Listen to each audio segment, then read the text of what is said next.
Hello बच्चों, तुम लोग पढ़ा रहे थे क्लास 12 केमिस्ट्री और बेटा स्टार्ट किए थे चैप्टर नंबर 1 सोल्यूशन। बेटा सोल्यूशन में आज हम बात करते हैं हेनरीज लॉ क्या है और उसका एप्लीकेशंस के बारे में। ठीक है बेटा, लिखो हेनरीज लॉ क्या कहता है। देखो बेटा, हेनरीज लॉ, हेनरीज लॉ, बेटा हेनरीज लॉ क्या कहता है। बेटा हेनरीज लॉ कहता है कि कोई भी गैस को लिक्विड में डालेंगे तो हमको बाहर देना पड़ेगा प्रेशर। जितना ज़्यादा हम प्रेशर देंगे उतना गैस मोलिक्यूल्स वाटर में क्या होगा, डिजोल्व होगा। मान लो बेटा ये आपका ये वाटर है, लिक्विड का मतलब सिंपली वाटर समझो। बेटा ये वाटर से ध्यान देना, ये H2O है, ये आपका क्या होता है बाबू, H2O है। ये आपका लिक्विड के फॉर्म में है और ये आपका पिस्टन है। पिस्टन मतलब ऊपर नीचे होने वाला है, ये आपका पिस्टन। ठीक है, कोई दिक्कत। मान लो यहाँ पर गैस मोलिक्यूल्स, यहाँ पर क्या बता रहे बाबू, गैस मोलिक्यूल्स। ये गैस क्या बताओ, मोलिक्यूल्स है। अब हम इस गैस मोलिक्यूल्स को इस पानी के अंदर क्या करेंगे, डिसॉल्व करेंगे। बाबू जितना बाहर से प्रेशर देंगे, जितना ज़्यादा बाहर से क्या करेंगे, प्रेशर देंगे, उतना अमाउंट ऑफ गैस जो होगा इस लिक्विड मतलब इस पानी में क्या होगा, डिसॉल्व होगा। किसने कहा था, हेनरीज लॉ। दैट मीन्स बेटा अमाउंट ऑफ गैस बोलो या मोल फ्रैक्शंस ऑफ गैस बोलो, बात बराबर है। ठीक है बेटा, तुम अमाउंट ऑफ गैस बोलो, amount of gas, amount of क्या गैस बोलो, या बेटा क्या बोलो, मोल फ्रैक्शंस ऑफ गैस, बात बराबर है। मोल फ्रैक्शंस ऑफ क्या बाबू, गैस। दोनों जो बोलना है वो तेरा मर्जी है। तो एक्चुअली में हेनरीज लॉ में मोल फ्रैक्शंस का वर्ड यूज किए थे। इसने कहा कि according to Henry's law at constant temperature the mole fractions of gas molecules dissolved in a liquid is directly proportional to its pressure। मतलब इतना गैस मोलिक्यूल्स का मोल हम लिक्विड में डालेंगे वो हमको प्रेशर पर निर्भर रहना पड़ेगा। जितना ज़्यादा हम प्रेशर देंगे उतना गैस मोलिक्यूल क्या हो, लिक्विड डिसॉल्व होगा एट कांस्टेंट टेम्परेचर। ना टेम्परेचर को बढ़ाएंगे ना घटाएंगे। फिर इसको फिगर को ड्रॉ कर लो तुम लोग। चलो बाबू, अब इसके बारे में लिखते हैं। ठीक है, इसको मिटा देते हैं। अब लिखो कि अकॉर्डिंग टू हिम, देखो बेटा अकॉर्डिंग टू हिम, किसके अकॉर्डिंग, हेनरीज के according, the mole fractions, the mole fraction of gaseous molecules, gaseous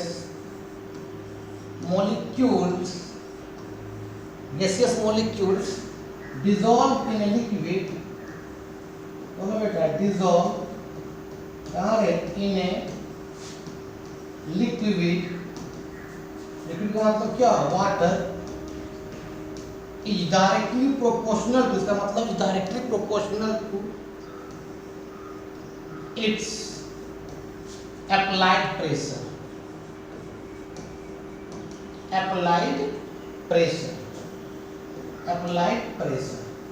मतलब बेटा जितना गैस मोलिक्यूल्स को हम पानी में डिसॉल्व करेंगे उतना ज़्यादा बाहर से प्रेशर देना पड़ेगा। तो या मोल फ्रैक्शंस ऑफ गैस मोलिक्यूल बोलो या अमाउंट ऑफ गैस मोलिक्यूल बोलो, तेरा मर्जी। लेकिन हेनरीज ने अमाउंट ऑफ गैस की जगह यूज किए थे मोल फ्रैक्शंस ऑफ गैस मोलिक्यूल। ठीक है, इसको लिखो पहले। चलो बाबू, अब इसका दैट इज लिखना बेटा, that is mole fractions of gas molecules. ये एक्स नहीं है, ये चाय है। मोल फ्रैक्शन बेटा हम चाय से रिफर करते हैं, CHI, चाय। एक्स बोल देंगे कोई दिक्कत नहीं है। Mole fractions of gas molecule dissolve कहाँ बेटा, liquid, is directly proportional to क्या बेटा, प्रेशर। तो याद रखना बेटा, उसमें टेम्परेचर क्या है, कांस्टेंट। ना टेम्परेचर को बढ़ाना है ना घटाना है, एट कांस्टेंट टेम्परेचर, एट क्या बेटा, कांस्टेंट टेम्परेचर।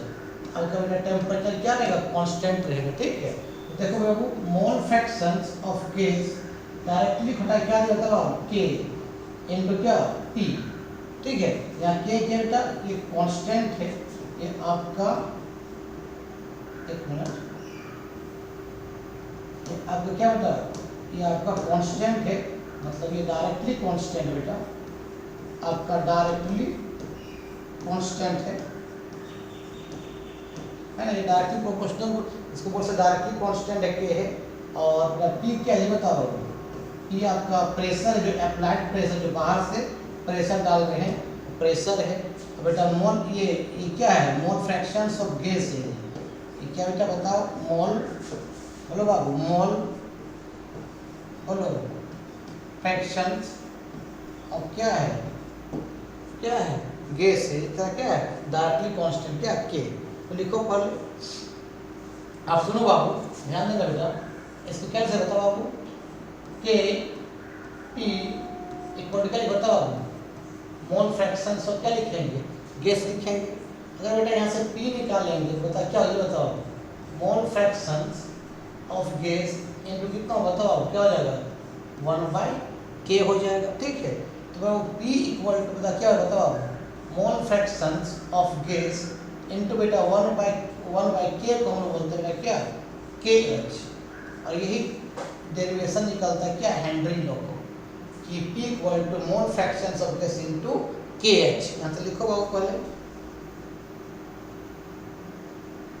लिख लिया, चलो बेटा इसको पूरा मिटाते हैं। अब देखो बेटा K जो H होता है बेटा, इस KH को बोलते हैं हम लोग हेनरीज कांस्टेंट। क्या बोलते हैं बेटा हेनरीज, क्या बता बाबू हेनरीज, बोलो रे बाबू ये हेनरीज कांस्टेंट है, मतलब 1/k को हमने क्या माना ये बता बाबू, हमने क्या माना बाबू KH माना, कोई दिक्कत। एक याद रखना बेटा, एक याद रखना बहुत इंपॉर्टेंट है कि जितना ज़्यादा बेटा KH बढ़ेगा, जितना ज़्यादा KH बढ़ेगा उतना गैस जो है लिक्विड में कम घुलेगा। दैट मीन्स जितना KH बढ़ेगा उतना बेटा सोलिबिलिटी ऑफ गैस, उतना बेटा सोलिबिलिटी ऑफ क्या गैस क्या होगा घटेगा। मतलब KH और सोलिबिलिटी ऑफ गैस में क्या होता है इनवर्सली प्रोपोर्शनल होता है। तो आप पूछेगा कोई बता हेनरी लॉ क्या कहता है, what do you mean by Henry law, तो बोल देना कि sir according to Henry law कि जितना अमाउंट ऑफ गैस या मोल फ्रैक्शंस ऑफ गैस को हम पानी में डिजोल्व करेंगे तो उतना ज़्यादा हमको बाहर से प्रेशर देना पड़ेगा, इतना ज़्यादा प्रेशर देंगे उतना गैस मोलिक्यूल क्या होगा लिक्विड में डिजोल्व होगा एट कांस्टेंट टेम्परेचर, ना टेम्परेचर घटाना है ना बढ़ाना है, ठीक है। इसको लिखो। अब इसका बात करेंगे बेटा एप्लीकेशंस के बारे में। चलो बेटा अब इसका एप्लीकेशंस के बारे में बात करते हैं, इंपॉर्टेंट हम समझा दे रहे हैं। एप्लीकेशन एनसीईआरटी में बहुत अच्छा लिखा हुआ है, उसको तुम लिख लेना, ठीक है, हम समझा दे रहे हैं बेटा। पहली तो बेटा applications of Henry law, applications of क्या बेटा हेनरीज लॉ, एप्लीकेशंस ऑफ क्या बेटा हेनरीज लॉ, क्या क्या इसका बेटा एप्लीकेशंस, ठीक है। वो इसका पहला एप्लीकेशन हेनरी लॉ का है कि तुम लोग देखो आपको हम लोग कि कोई भी लिक्विड में मान लीजिए तुम लोग देखा है आजकल कोल्ड ड्रिंक पीता है, जैसे ही हम लोग ढक्कन खोलते हैं तो गैस निकलता है, कौन गैस निकलता है CO2 गैस निकलता है। इसका मतलब CO2 गैस को उसको बोलते हैं सोडा वाटर। सोडा वाटर का मतलब क्या था मालूम है, और वो सोडा वाटर का मतलब होता है कि वाटर में जब CO2 गैस डिजोल्व हो जाएगा तो उसी को हम लोग बोलते हैं क्या है सोडा वाटर, क्या बोलते हैं बाबू सोडा वाटर बोलते हैं, ठीक है। तो बात देखो पेप्सी मतलब लिक्विड क्या क्या होगा हाई प्रेशर दिया होगा और बोतल को क्या क्या सील करके CO2 गैस को क्या क्या होगा उस पेप्सी या थम्स अप में डिजोल्व किया होगा। अगर हाई प्रेशर हम नहीं देंगे और बोतल को सील नहीं करेंगे तो CO2 गैस जो होगा लिक्विड डिजोल्व नहीं होगा, ठीक है।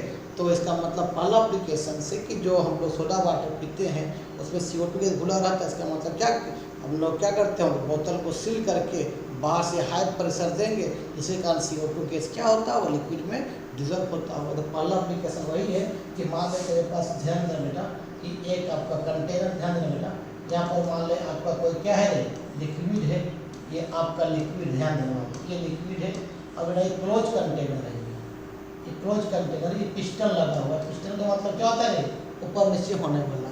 और यहाँ पर क्या होता है, गैस मोलिक्यूल से, ये गैस मोलिक्यूल से, ये गैस मोलिक्यूल मतलब कौन सा गैस होगा, मान लीजिए CO2 गैस है, ठीक है। अब इस लिक्विड डिजॉल्व करना होगा तो क्या किया, बोतल को सील कर ली, क्लोज कंटेनर सील किए, और बाहर से बहुत ज़्यादा क्या करेगा, प्रेशर देंगे, जिसके कारण ये गैस मोलिक्यूल क्या होता, इस लिक्विड में क्या होता, डिजॉल्व हुआ होगा, ठीक है। तो वही पहला एप्लीकेशन है कि सोडा वाटर में CO2 गैस कैसे घुलता है, बोतल को क्लोज करते हैं, उसके हाई प्रेशर देते हैं, इसी कारण वो CO2 गैस सोडा वाटर में डिजॉल्व होता है, कोई दिक्कत। पहला एप्लीकेशन। फिर दूसरा एप्लीकेशन क्या है, प्लीज इसको लिख लेना, बुक बहुत अच्छा दिया हुआ, इसको पढ़ लेना और वहाँ से उतार लेना NCERT का बुक में।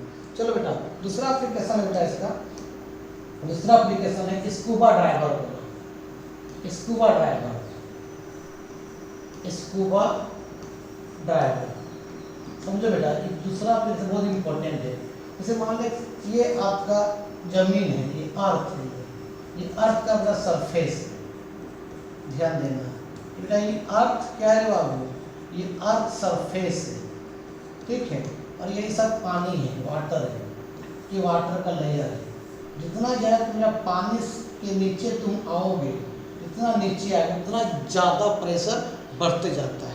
जितना तुम पानी से नीचे आओगे उतना प्रेशर बढ़ते जाएगा, ठीक है। तुम्हारे स्कूबा ड्राइवर मतलब तैरता है समुद्र के नीचे, ठीक है। मान लो बेटा वो नॉर्मल हवा लेके जाएगा, नॉर्मल एयर, ध्यान देना, जो नॉर्मल एयर लेके जाएगा, नॉर्मल एयर, तो नॉर्मल जो एयर होता है बेटा उसमें N2 नाइट्रोजन कितना परसेंट होता है, तो मालूम है सर 78% होता है। ऑक्सीजन कितना परसेंट होता है, तो ऑक्सीजन आपका 21% होता है। अब बेटा कार्बन डाइऑक्साइड कितना परसेंट होता है, आपका 0.03% होता है, ठीक है। अगर इस गैस को लेकर नीचे जाएगा तो नीचे बहुत ज़्यादा प्रेशर बढ़ जाता है, बहुत ज़्यादा प्रेशर, जितना समुद्र के नीचे जाएगा उतना प्रेशर बढ़ जाएगा। जो प्रेशर बढ़ने से बेटा ऑक्सीजन तो घुल रहा है, साथ ही उसका बॉडी में नाइट्रोजन भी घुल जाएगा, तो वहाँ उसको नुकसान नहीं पहुँचेगा। अंदर नाइट्रोजन भी घुल गया, इतना प्रेशर के कारण प्रेशर बढ़ गया तो ऑक्सीजन के साथ नाइट्रोजन भी घुल गया, तो वहाँ नुकसान उसको नहीं पहुँचा है। लेकिन जैसे बेटा वो स्कूबा ड्राइवर अब समुद्र से ऊपर उठेगा, मतलब पृथ्वी पर आएगा, अर्थ के सरफेस पर आएगा, तो यहाँ पर थोड़ा सा प्रेशर कम है, तो यहाँ प्रेशर कम है तो क्या हुआ, जो नाइट्रोजन हमारे बॉडी में डिजॉल्व हुआ था वो बॉडी से बाहर निकलेगा। तो जैसे बाहर निकलेगा तो आपका जो ब्लड वेसल से उसको फाड़ देगा वो, ठीक है। तो इतना पेन करेगा कि नाक से ब्लडिंग आ जाएगा, मुंह से ब्लडिंग आ जाएगा, उस इंसान का हार्ट अटैक भी आ सकता है, मौत भी हो सकती है। क्योंकि नाइट्रोजन जब हमारे बॉडी से निकलेगा तो हमारा ब्लड वेसल जो होता है, खून का जो कैपिलरी ट्यूब उसको फाड़ देगा, और खून क्या होगा, नाक से आ सकता है, मुँह से आपका हार्ट अटैक भी हो सकता है, इंसान की मौत भी हो सकती है। और उसी को बोलते हैं बेंस बोलते हैं। बेंस का मतलब वही जो उसका पेन हो रहा है, जब वो आपका समुद्र से जब ऊपर उठ रहा है, यहाँ पर आ रहा है, और जो इंसान के अंदर क्या जो पेन हो रहा है उसी क्या बोलते हैं, बेंस बोलते हैं, ठीक है। बेंस जो पेन हो रहा है उसी को बेटा हम लोग क्या बोलते हैं, बेंस बोलते हैं। तो बेंस को रोकने के लिए बेटा स्कूबा ड्राइवर ये हवा को लेकर नहीं जाता है, क्योंकि इसमें नाइट्रोजन का क्या परसेंटेज बहुत ही ज़्यादा होता है, ये नुकसान करेगा। तो एक उसमें स्कूबा ड्राइवर बेटा स्पेशल एयर को लेके जाता है, स्पेशल एयर को लेके जाता है बेटा। उसमें एग्जाम पूछता है बेटा, उसमें जो नाइट्रोजन का परसेंट होता है बेटा वो 56.2% होता है, ठीक है। और बेटा हीलियम जो होता है He, इसमें 11 पॉइंट कितना होता है, 7% होता है, ठीक है। और बेटा ऑक्सीजन जो होता है वो आपका 32.1% होता है। इसको लिखो तो पहले, जब इस हवा को लेके जाता है बेटा तो नाइट्रोजन का परसेंटेज कम हो गया, उतना नुकसान नहीं करेगा। और हीलियम हमारे बॉडी में घुलेगा भी तो इनार्ट गैस है, वो नुकसान नहीं करता है। तो इसका मतलब दूसरा एप्लीकेशन ये भी सीखे कि जितना नीचे समुद्र के नीचे जा रहा है उतना प्रेशर बढ़ रहा है, और प्रेशर से हमारे बॉडी में नाइट्रोजन गैस डिजॉल्व हो रहा है, तो वहाँ नुकसान नहीं किया। लेकिन जैसे हम समुद्र से ऊपर उठे तो प्रेशर कम हो गया, तो जो नाइट्रोजन हमारे बॉडी में घुला था वो बाहर निकलेगा।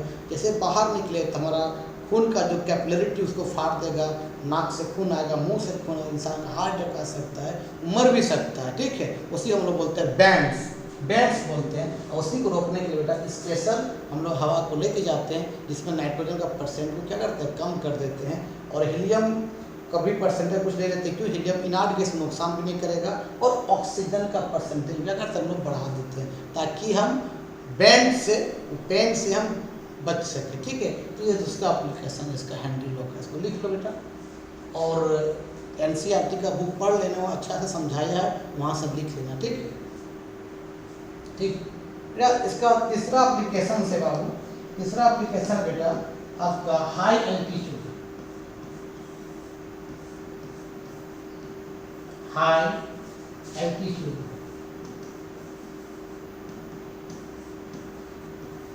High altitude. देखो बाबू, तुम जितना पृथ्वी से ऊपर जाओगे, मान लो ये अर्थ है, ये अर्थ का सरफेस है, तो बेटा अर्थ का क्या है बाबू, सरफेस है, ये अर्थ का सरफेस है। और जितना तुम इससे ऊपर उठोगे, इतना ज़्यादा तुम ऊपर जाओगे, उतना प्रेशर कम होते जाता है। पहले तुम बहुत ऊपर चले गए, यहाँ पर प्रेशर क्या हो गया, लो प्रेशर हो गया। लो प्रेशर का मतलब क्या होता है, ऑक्सीजन का कमी हो गया, या लेस ऑक्सीजन हो गया, लेस ऑक्सीजन। वहाँ ऑक्सीजन में क्या हो गया, लेस O2, ऑक्सीजन कम हो गया। तो बाबू अब ऑक्सीजन जब कम हो गया तो सांस सही से ले नहीं पाएंगे, तो हमारा शरीर मरने लगेगा, है ना। और उसी बोलते हैं एनॉक्सिया बोलते हैं, एक टर्म है एनॉक्सिया। एनॉक्सिया का मतलब होता है lack of oxygen, lack of oxygen. Oxygen का क्या होता है, कमी हो जाएगा। जब ऑक्सीजन का कमी हो जाएगा तो हमको अच्छा दिखाई देगा नहीं, है ना, सांस फूलने लगेगा, आदमी का मौत भी हो सकता है। इसलिए बेटा हमारे भारतीय सेना जब सियाचिन के पहाड़ पर जाते हैं तो बहुत ऊंचा है, तो उस समय ऑक्सीजन गैस लेके जाता है, क्योंकि बाहर में ऑक्सीजन का लेवल क्या है, कम है, तो सही से वो सांस नहीं ले पाएंगे। इसलिए ताकि ऑक्सीजन का सिलेंडर लेके जाएगा, ताकि उसको प्रॉब्लम का सामना नहीं करना पड़ेगा। तो बेटा ओवरऑल हम हेनरी लॉ से ये सीखे कि जितना ज़्यादा तुम गैस मोलिक्यूल्स को लिक्विड में डिजोल्व करेंगे, उतना ज़्यादा हमको प्रेशर देना पड़ेगा। तो एग्जाम में आता है, और एनसीईआरटी क्वेश्चन से कि बताइए हेनरी लॉ क्या है, उसका कुछ एप्लीकेशन बताइए। तो हेनरी लॉ क्या बता देना कि सर कोई भी गैस को हम लिक्विड में डालेंगे तो उतना ज़्यादा बाहर से प्रेशर देना पड़ेगा, इतना ज़्यादा प्रेशर देंगे उतना गैस मोलिक्यूल क्या होगा, लिक्विड डिजोल्व होगा एट कांस्टेंट टेम्परेचर पर। ठीक है, और इसका हम एप्लीकेशन बात कर दिए। अब बेटा हेनरी लॉ का जो ये डेरिवेशन हम बता रहे, क्या है बताओ कि P इक्वल टू क्या आपका KH इंटू क्या बताओ बाबू, मोल फ्रैक्शंस ऑफ क्या बाबू, गैस। ये बहुत इंपॉर्टेंट फार्मूला है, इस फार्मूला का क्या होगा, न्यूमेरिकल्स बनेगा। ठीक है, P equal to KH into क्या बेटा, मोल फ्रैक्शंस ऑफ गैस। और जब हम बताए थी अभी कि KH जितना ज़्यादा होगा बेटा, उतना सोलिबिलिटी ऑफ गैस कम होगा, मतलब उतना बेटा क्या, सोलिबिलिटी ऑफ बताओ ऑफ गैस क्या बेटा, कम होगा। ठीक है, तो आज का वीडियो हम यहीं समाप्त करते हैं। इसके बाद बेटा इससे कुछ न्यूमेरिकल बताएंगे, लेकिन अभी नहीं, जब चैप्टर हम एंड कर देंगे सोल्यूशन तब न्यूमेरिकल बताएंगे। बेटा नेक्स्ट वीडियो हम हम स्टार्ट करेंगे रॉड्स लॉ के बारे में सोल्यूशन, जो बहुत इंपॉर्टेंट है। कम से कम 4 से 5 वीडियो लगेगा रॉड्स लॉ पढ़ाने से। ठीक है, तो अगर वीडियो अच्छा लगता है देखो, और दोस्तों क्या करो बेटा फॉरवर्ड करो। ठीक, तब तक के लिए बाय बाय।